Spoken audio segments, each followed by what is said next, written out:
Akiaria kaunti-inĩ ya Meru hĩndĩ ya mĩhang'o ya ũhandi wa mĩtĩ University-inĩ ya Meru, Keriako Tobiko nĩ athingatĩte Akenya kũmenyerera marĩa matũrigicĩirie, kuona nĩ itemi rĩa mũndũ wothe gwĩkuruhania na mĩbango na mĩhang'o ya gũthaitĩra marĩa matũrigicĩirie. Protection of environment is a shared responsibility.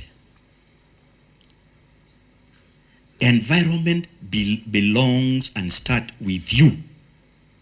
So yes, national government, county government, but individual responsibility to protect the environment. Oho Tobiko nĩ atugĩrĩtie gavana wa Meru Kiraitu Mũrungi nĩ kũnyita mbaru tabarĩra cia ũhandi wa mĩtĩ kaunti-inĩ ĩyo na kũmenereria ateti arĩa makoretwo magĩkuruhanio ũteti na maũndũ megiĩ marĩa matũrigicĩirie, kuona no ũtũme mĩbango ya kũgacĩrithia thayũ ĩtharare kana mĩhang'o ya gũthaitĩra mĩtitũ ĩhotome.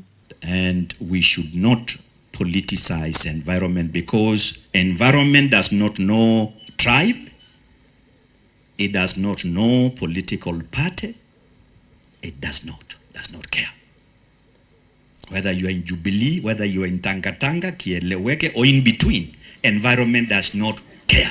Gavana wa kaunti ĩno Kiraitu Mũrungi ũrĩa ũkoretwo mũhari-inĩ wa mbere harĩ gũthaitĩra marĩa matũrigicĩirie na njĩra ya ũhandi wa mĩtĩ, nĩ ahĩtĩte gũtigĩrĩra nĩ agacĩrithia kaunti ĩno na njĩra itiganĩte. Ngĩribotera Kameme TV, njĩtagwo Muthoni wa Ndegwa.